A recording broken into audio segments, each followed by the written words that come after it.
भूर्भुवः स्वः तत्सवितुर्वरेण्यं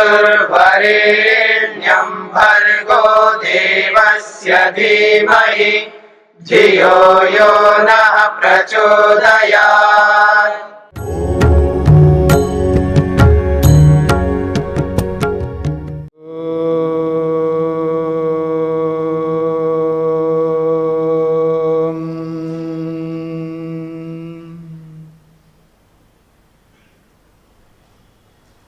सांख्य दर्शन का 46वां दिन।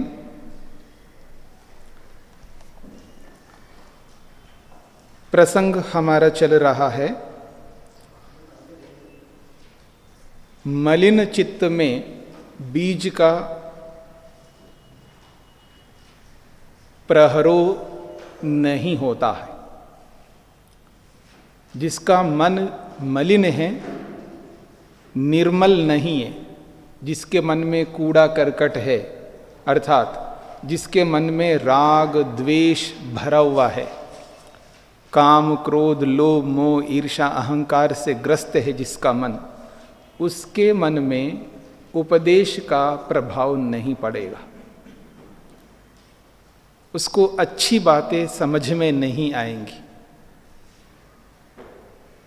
उनको कितना ही अच्छा बताओ, उसको समझ में नहीं आता। जब काम से वशीभूत होता है तो उसके लिए बोला जाता है कामांधो न पश्यति। काम से जब अंधा होता है उसको दिखाई नहीं देता, न माँ दिखाई देती है, न पिता दिखाई देता है, न गुरु आचार्य दिखाई देते। आप ये भी कह सकते हैं लोभांधो न पश्यति। लोभ से अंधा हुआ होता है ना, उसको दिखाई नहीं देता। चाहे वो लोभ से अंधा हो, चाहे वो काम से अंधा हो, चाहे वो क्रोध से अंधा हो, चाहे वो ईर्ष्या से अंधा हो, कोई भी दोष से ग्रस्त होता है व्यक्ति, उसको दिखाई नहीं देता। इसका अभिप्राय यही है क्योंकि उसको अच्छी बात भी बुरी लगने लगती है। यही बात यहाँ पर कही गई है। जब वो लोभ से यानी राग से इतना पीड़ित हो चुका है तो उसको ऋषि जैसा व्यक्ति भी उपदेश करता हो तो भी उसको समझ में नहीं आता। क्यों? क्योंकि मन जो है बहुत मलिन हो चुका है। आगे कहते हैं न आभास मात्रमपि मलिन दर्पणवत्। न आभास मात्रमपि, उसको आभास भी नहीं होता है। मतलब ये जो बात कही जा रही है उसके लिए उसको ये प्रतीत भी नहीं होता है कि हाँ ये उचित ही कह रहे हैं। आभास का मतलब है हल्का सा पता भी नहीं लग रहा होता है व्यक्ति को। कितना मल से ग्रस्त होगा उसका मन, उसकी इतनी अच्छी बात बताने पर भी उसको आभास नहीं होता। ये पकड़ना बहुत मुश्किल होता है व्यक्ति। ये भी नहीं पकड़ पाता है कि मेरा मन मल से ग्रस्त है, मेरा मन मलिन है। कौन मानेगा ऐसा?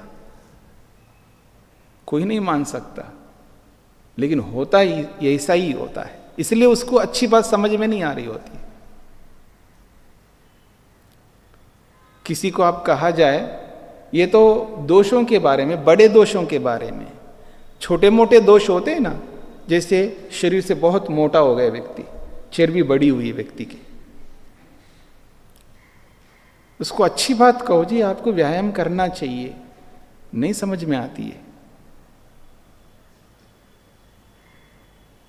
नहीं आएगी समझ में। क्यों?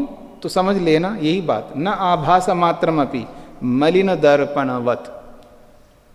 कहते हैं राग लिप्त चेतसी तु उपदेशस्य आभास मात्रमपि न भवति। जो राग से लिप्त हो चुका है जिसका मन, उसके मन में उपदेशस्य, उपदेश का आभास भी नहीं होता है। क्यों? मलिन दर्पणवत्। दर्पण मिरर, शीशा, तो शीशे के सामने खड़े होकर के अपना चेहरा देखिएगा, बड़ा अच्छा दिखता है।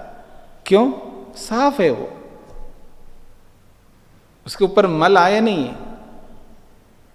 आप कभी घर बंद करके जाते हो ना बाहर, लंबे काल तक घर बंद करके लंबे काल तक आप चले गए, 15 दिन, 1 महीना, कभी कभी ऐसा भी होता 2-2 महीने, 3-3 महीने, 6-6 महीना घर बंद पड़ा रहता है। फिर आने के बाद जब देखो तो जहाँ मिरर लगा हो, दर्पण लगा हो, उसके ऊपर इतना धूल जम जाता है। अब उसके सामने खड़े होकर के देखना अपने चेहरे को, कुछ भी नहीं दिखेगा। मलिन दर्पणवत, जैसे दर्पण जो है मल से युक्त है, मल यानी धूल का परत जमा हुआ है उस दर्पण के ऊपर। आप चेहरा, आप बहुत अच्छे हो, कितने ही अच्छे हो आप, लेकिन आप अपने चेहरे को उस दर्पण में नहीं देख सकते क्योंकि वो मलिन है। यथा मलिन दर्पणे मललिप्ते दर्पणे कस्यचित आभासोपि न प्रतिबिंबति, जैसे मल से लिप्त दर्पण में किसी भी व्यक्ति का प्रतिबिंब, उसका जो प्रतिबिंब है वो न आभासोपि न भवति, उसका प्रतिबिंब का आभास भी नहीं होता है, यानी मैं कुछ हूं दिखेगा भी नहीं। ठीक इसी प्रकार से मल से ग्रस्त मन है, अर्थात राग से ग्रस्त है, लोभ से ग्रस्त है, या मोह से ग्रस्त है, या क्रोध से ग्रस्त है, या किसी से भी ग्रस्त है मन, तो उसको भी आभास नहीं होता है। अत्यंत शोकग्रस्त होता है ना कोई व्यक्ति, अत्यंत शोकग्रस्त, उसको अच्छी बात भी बताओ तो भी समझ में नहीं आती। यही बात कही जा रही है। इसलिए सबसे प्रमुख बात है अपने मन को शुद्ध रखना। ये जो बात कही जाती है कि व्यक्ति को कर्तव्यों का पालन करना चाहिए, मेरी बात समझने का प्रयत्न करना। जो जिस आश्रम में रहता है उस आश्रम के कर्तव्यों का पालन करना, चाहे वो ब्रह्मचर्य आश्रम में रहता हो, चाहे वो गृहस्थ आश्रम में रहता हो, चाहे वो वानप्रस्थ आश्रम में रहता हो, चाहे वो संन्यास आश्रम में रहता हो, जो आश्रम के कर्तव्य है उन कर्तव्यों का पालन करने के लिए जब उसको कहा जाता है तो उसको समझ में नहीं आता। क्यों? तो समझ लेना कि मन जो है मलिन है, मल से ग्रस्त है मन, इसलिए उसको समझ में नहीं आता है। कर्तव्य का पालन न करना बहुत बड़ी बात होती है। जब उसको कहा जाता है आपके कर्तव्य तो पूरे हो चुके हैं, अब दूसरे कर्तव्य में प्रवेश करो, नहीं करता। क्यों नहीं करता? तो समझ लेना यही सारी बात है। ये सूत्र सामने रखिएगा, आपको समझ में आएगा। न आभास मात्रमपि, न आभास मात्रमपि मलिन दर्पणवत। उसको आभास क्यों नहीं हो रहा है, समझ क्यों नहीं आ रहा है कि मेरे कर्तव्य पूरे हो गए, मेरे को आगे के कर्तव्यों को लेना चाहिए, आगे की जिम्मेदारी लेनी चाहिए, मेरे को आगे के आश्रम में प्रवेश करना है मेरे को। क्यों नहीं कर रहा है व्यक्ति? क्यों नहीं समझ में आता है? क्योंकि मन जो है मलिन है, इसलिए नहीं समझ में आता है। और जब मन साफ हो ना तुरंत समझ में आएगा, तुरंत प्रवेश करेगा व्यक्ति, आगे पीछे कुछ नहीं सोचता, क्योंकि मन को साफ करना जरूरी है। तो आप समझ लीजिए कितना मलिन हो सकता है मन, जो इतना सुनकर के भी उसको समझ में नहीं आता। तो आप पकड़ लीजिएगा। मेरी बात समझ रहे हैं आप? कितना मलिन हो सकता है मन, कितना सुनने के बाद भी उसको ये समझ में नहीं आता है कि मेरे को कर्तव्यों का पालन करना चाहिए, आगे के कर्तव्यों में प्रवेश करना चाहिए। हाँ जी। श्रद्धेय स्वामी जी, जैसे मैं प्रथम आश्रम में ही हूँ ब्रह्मचर्य, और आपने कहा था कि ब्रह्मचर्य आश्रम अध्ययन काल होता है जी। अगर मैं वृद्ध अवस्था तक इसी प्रथम आश्रम में रहूँ तो क्या मैं वृद्ध अवस्था तक अध्ययन नहीं करता रहूँगा? हाँ, और क्या करना, अध्ययन करना और कराना। और अच्छा, मतलब अध्ययन करना और कराना, क्योंकि हमारा सिद्धांत है कि पढ़ना और पढ़ाना, सुनना और सुनाना। हमारे का मतलब है प्राचीन परंपरा में, ऋषियों की परंपरा में, वैदिक परंपरा में एक काम नहीं करना होता है, दो दो काम जुड़े हुए होते हैं। मतलब यज्ञ करना, यज्ञ कराना, ठीक है ना, दान लेना और दान देना। केवल लेना नहीं है। अच्छा, जो दान लेने वाले जो है अजीब के लोग होते हैं, मतलब दान लेना तो जानते हैं लेकिन देना नहीं जानते। मतलब आपसे अगर आप दे रहे तो लेने में मेरे को क्या लगेगा, आसान है, हाथ फैला देना, बस हाथ में पकड़ लेना, ठीक है ना। यानी दान लेना तो दान देना भी है, यज्ञ करना यज्ञ कराना है। तो ऐसे ही पढ़ना और पढ़ाना है। ब्रह्मचर्य आश्रम में रहते हुए विद्या का अध्ययन करना है। केवल अध्ययन ही नहीं करना, उसको पढ़ना भी और पढ़ाना भी है। इसलिए हमारी परंपरा में ये रही है, प्राचीन परंपरा में उच्च क्लास कक्षा वाले निचले कक्षा वालों को पढ़ाते हैं, जैसे सीनियर जूनियर्स को पढ़ाते हैं ना, तो ऐसे ही यहां पर भी वही स्थिति है। तो पढ़ना और पढ़ाना, सुनना और सुनाना। आदमी सुनाना ही सुनाना जानता है, सुनना नहीं जानता है, ये भी ठीक नहीं है। केवल सुनना ही जानता है और सुनाना नहीं जानता, ये भी ठीक नहीं है। दो दो काम हमेशा करने होते हैं हमको, सुनो और सुनाओ, पढ़ो और पढ़ाओ,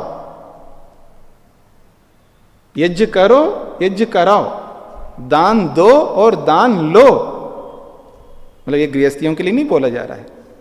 गृहस्थी अगर दान लेने लग जाए तो मुश्किल हो जाएगा, ठीक है ना। उनको और दूसरे काम करने हैं। हाँ जी। इन सब के अतिरिक्त भी अगर मैं कोई काम करना चाहूँ तो नहीं, ऐसा है कि विद्यार्थी काल में नहीं कर सकते। मैं तो बाहर से आता हूँ, गुरुकुल में रहता कहीं भी रहो, विद्यार्थी है तो विद्यार्थी की तरह रहना पड़ेगा। और आप विद्यार्थी नहीं है तो आप गृहस्थ में जाइए ना, मना किसने किया। मतलब आप बीच में लटक करके नहीं रह सकते। ये तो विद्या अध्ययन करिए, नहीं विद्या अध्ययन हो गया तो गृहस्थ में प्रवेश करिएगा। गृहस्थ में प्रवेश नहीं करना है तो विद्या अध्ययन करिए, कराइए। परंतु मैं तो अध्ययन के साथ साथ जॉब भी करता हूँ। वो तो आप जानो, वो तो आप जानो, वो तो आप जानेंगे। नियम बता रहा हूं मैं आपको, नियम क्या है वो बताया जा रहा है। अब नियम का उल्लंघन जो भी करते हैं तो उसका तो जो फल मिलेगा मिलेगा मिलेगा। और क्या, विद्यार्थी के काल में विद्या का अध्ययन ही करना होता है, ठीक है ना। अब वो आजकल के जैसे विदेश में रहते हैं, ठीक है ना। अब विदेश में रहते विद्या अध्ययन करते हैं और उनको वहाँ खर्च ज़्यादा करना पड़ता है, इसलिए थोड़ा सा जॉब कर लेते हैं, ठीक है। वो थोड़ा जॉब करके जेब खर्चा प्राप्त करते हैं, अथवा खाना पीने का खर्चा निकाल लेते हैं उसमें से। हाँ, तो ज़्यादा महंगा होता है यहाँ की दृष्टि से, वो वहाँ की दृष्टि है। उस परंपरा की बात मैं नहीं कर रहा हूँ, मैं वैदिक परंपरा की बात कर रहा हूँ, ऋषियों की परंपरा की बात कर रहा हूँ। यदि आप विद्यार्थी है तो विद्या का ही अध्ययन करना होगा। दोनों साथ काम नहीं चल सकते। इधर विद्या अध्ययन करो, उधर नौकरी करो, तो विद्या को जिस तरह आप ग्रहण करना चाहते हैं वो नहीं कर पाओगे, ठीक है ना। तो इसलिए ये नियम बनाया गया है। तो मेरा कहने का अभिप्राय ये था, अगर मन मलिन है तो समझ लीजिएगा उसको कितनी अच्छी बातें बोलो, सुनने में बड़ा अच्छा लगता है, लेकिन वो करता इसलिए नहीं है क्योंकि मन मलिन है। अभी कोई ना कोई उसके मन के अंदर विकार है, चाहे वो राग का है, चाहे वो द्वेष का है, चाहे वो लोभ का है, चाहे वो क्रोध का है, चाहे कुछ भी हो, कुछ तो है मल, जिसके कारण से वो मल उसको उस अच्छे काम को करने नहीं दे रहा है। यही समझना पड़ेगा। हाँ जी, सूत्रार्थ।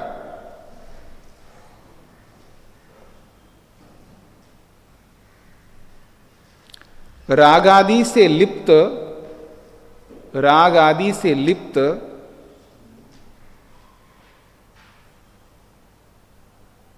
राग आदि से लिप्त मन में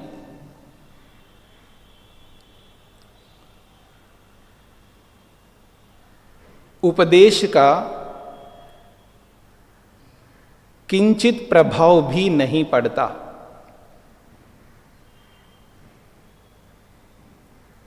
उपदेश का प्रभाव किंचित भी नहीं पड़ता।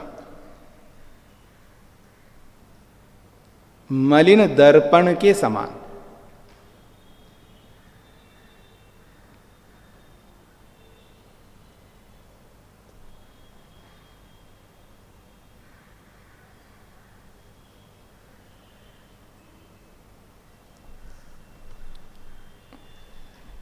अगली बात, अथच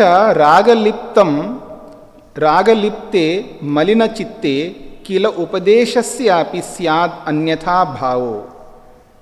कहते हैं राग से लिप्त, या यूं कहिए मल से लिप्त मन में उपदेशस्यापि स्यात् अन्यथा भाव, उपदेश का कुछ और ही प्रभाव पड़ता है। समझ रहे मेरी बात को? उल्टा प्रभाव पड़ता है।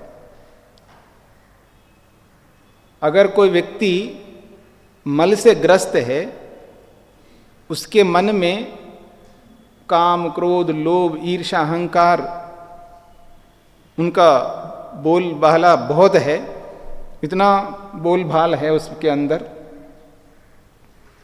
मतलब मन विचलित होता है, उसका मन निश्चिंत रूप से नहीं रह सकता, बोलबाला बहुत है उसके मन में। किसका? राग द्वेष आदि का।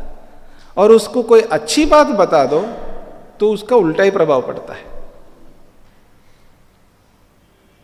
उल्टा ही उसको ले लेता है आप, और उल्टा बन जाता है वो व्यक्ति।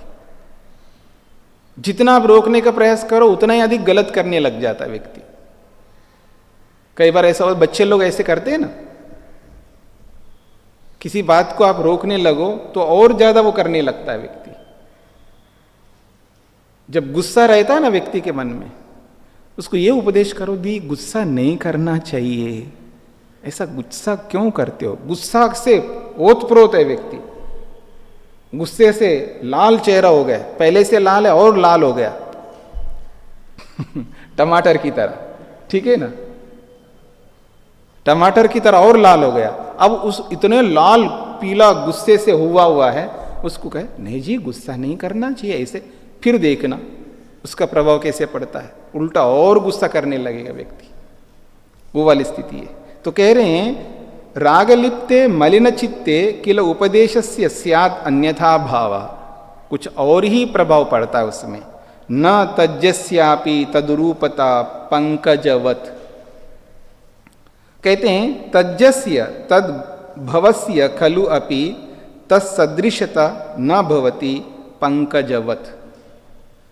कहते हैं तज्जस्य तद्भवस्य, उस मन में होने वाला, खलु अपि तत्सदृशता, उसके समान, जो उपदेश दिया है उसके समान न भवति, प्रभाव नहीं पड़ता है।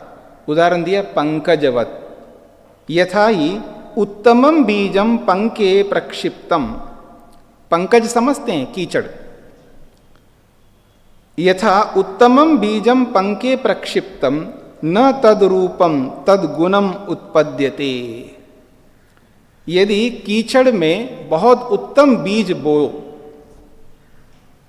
तो तद्रूपम अर्थात बीज के अनुरूप तद्गुणम उत्पद्यते, तद्गुणम न उत्पद्यते, उसके अनुरूप गुण उत्पन्न नहीं होता है।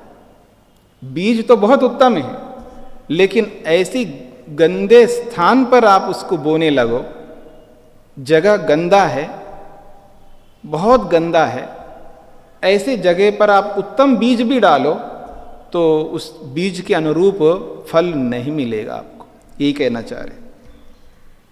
किंतु अन्यथा एवं उत्पद्यते, कुछ और ही उत्पन्न होता है, विकृत होकर के उत्पन्न होता है। तस्मात् रागलिप्ते मलिन चित्ते स्याद् उत्तम उपदेशस्य अन्यथा भावः, इसलिए राग से लिप्त मन में उत्तम उपदेशस्य, उत्तम उपदेश का अन्यथा भावः स्यात्, कुछ और ही प्रभाव पड़ता है, यानी उल्टा ही प्रभाव पड़ता है। यतः सो अन्यथा ही मन्स्यते, क्योंकि वो कुछ और ही मानने लगता है। आप जो भी बात बोलोगे उसके भले के लिए बोलोगे, उसके कल्याण के लिए बोलोगे, उसकी उन्नति के लिए बोलोगे, उसको समझाने के लिए बोलोगे, उसको संभालने के लिए बोलोगे, तो वो समझ नहीं पाएगा, उल्टा ही समझता है। वो मेरे को नीचा गिराना चाहता है, मेरे को दिखाना चाहता है और मेरे को ऐसा मानता है, पता नहीं क्या क्या मानने लगता है व्यक्ति, और गर्त में चला जाता है व्यक्ति। पहले से गर्त में तो और गर्त में, गर्त समझते हैं ना, और खाई में चला जाता है। हाँ जी जी, और खाई में चला जाता, और नीचे चला जाता, और उसका स्तर और निम्न होता जाता है। तो इस बात को समझ करके चलना पड़ता है। सूत्रार्थ,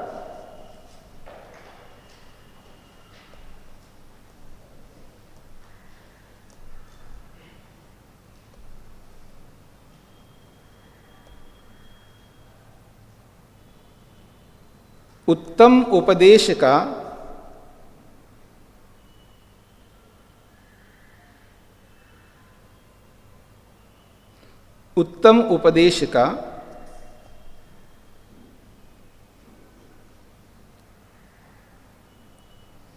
राग से ओत प्रोत मन में,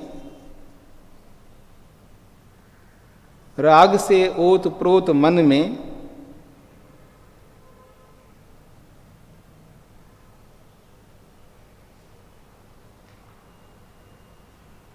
प्रभाव उपदेश के अनुरूप ना होकर, उपदेश के अनुरूप ना होकर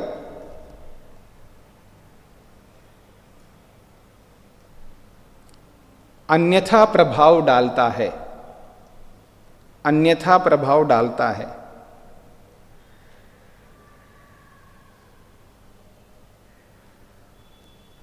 कीचड़ में उत्पन्न हुए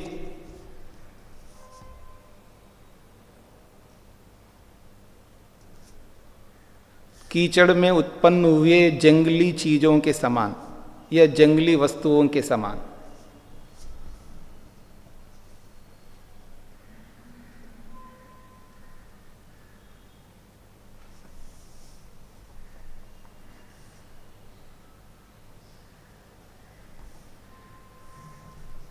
हाँ जी, एक प्रश्न किया जा रहा है, बोलिए। माइक।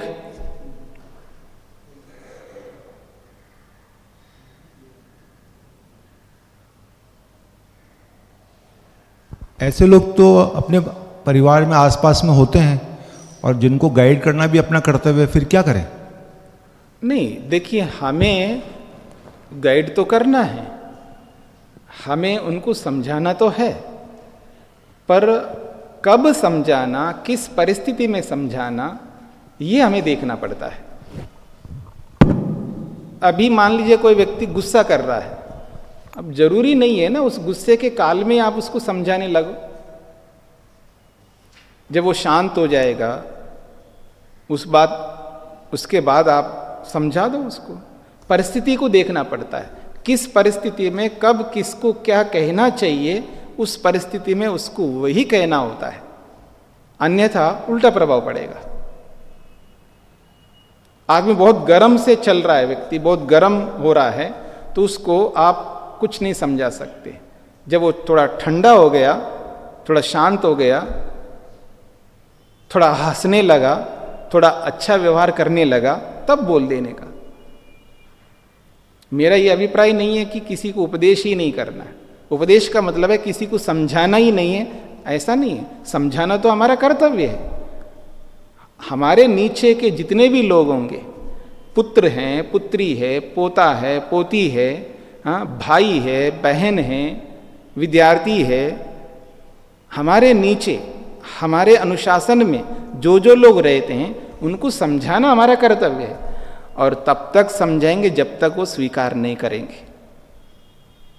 समझाते रहना होगा हमको, वो कुछ भी मानते रहें, हमारा समझाना हमारा कर्तव्य है, लेकिन उस समझाने को समझाने के ढंग से समझाना होगा। उसको थोड़ा मॉडिफाई करना पड़ेगा हमको, अपने व्यवहार को भी, समझाने की प्रक्रिया को भी अच्छा बनाना पड़ेगा। क्योंकि कई बार समझाने वाले ऐसे समझाने लगते हैं कि सामने वाले समझने की बजाय और बिगड़ जाते हैं। ऐसा नहीं करना होगा। तो किसको हम समझा रहे हैं, उस सामने वाले का क्या स्तर है, उस बात को ध्यान में रख करके हमको समझाना पड़ता है। क्योंकि समझाने वाला जो समझाना चाहता है वो समझ उसके पास में होना चाहिए। मेरी बात समझ रहे हैं? बेटा 12वीं कक्षा में पढ़ता है, साइंस लिया हुआ है, और उसको एक पिता समझा रहा है, उसको आगे क्या पढ़ना है उसके बारे में समझा रहा है। मेरी बात को पकड़ना।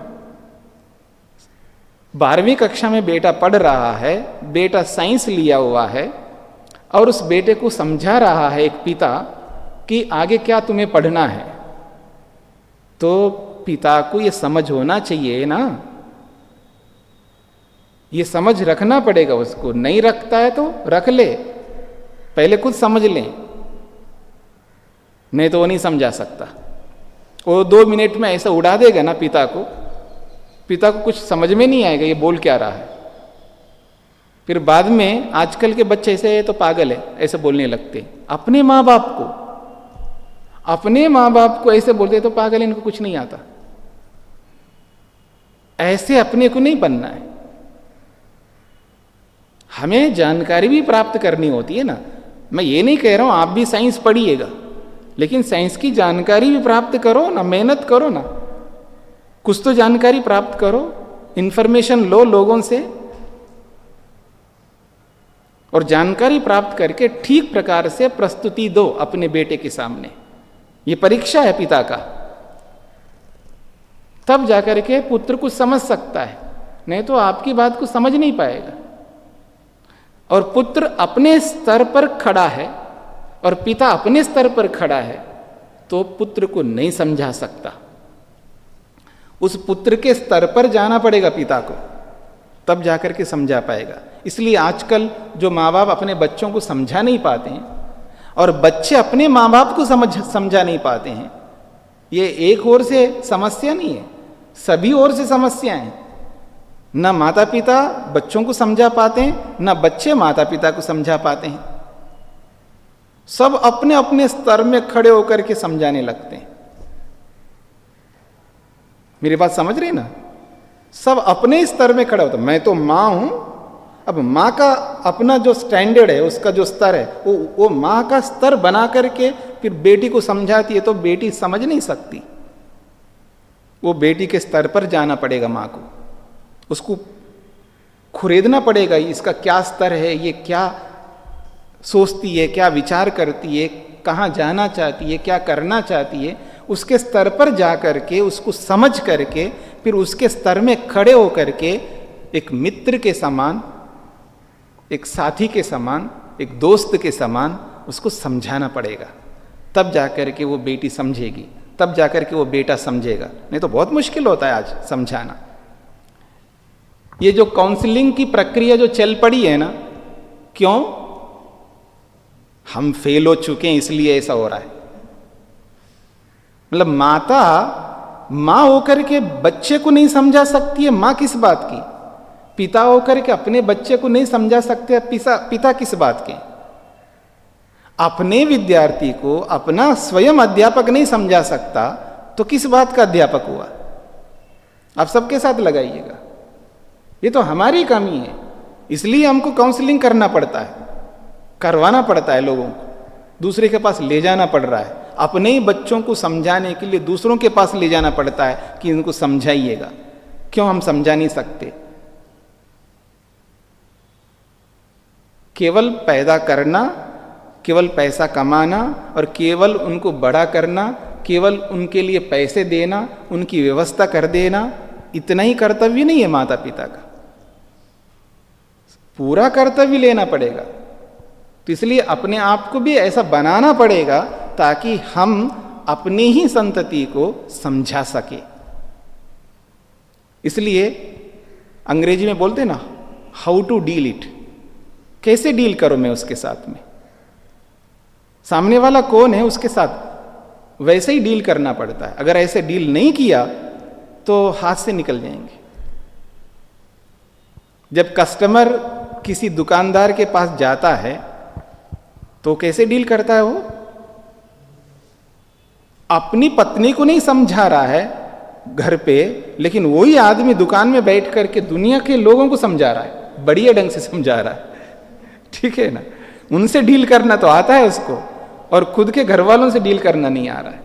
तो समझने का प्रयास अगर हमें करना है तो यही है, तो पहले अपने आप को समझना है और सामने वाले के स्तर को समझना है, उसके स्तर को जान करके अपने आप को उसके स्तर के अनुसार बनाना पड़ेगा, उसके लेवल में खड़ा होना पड़ेगा, तब उसको हम समझा सकते। हम अपने लेवल में खड़े होकर के सामने वाले को समझाने लगेंगे ना तो बहुत मुश्किल हो जाएगा।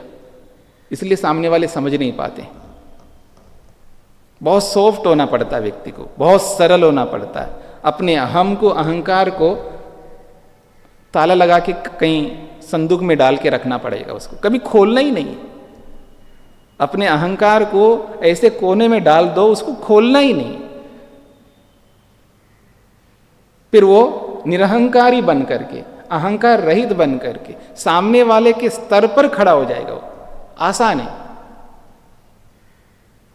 मैं तो बाप हूं, मैं तो पिता हूं, ठीक है, रह दो पिता, क्योंकि आपके पितृत्व को पुत्र समझ ही नहीं पा रहा है, तो आपके पितृत्व के होने का मतलब क्या हुआ?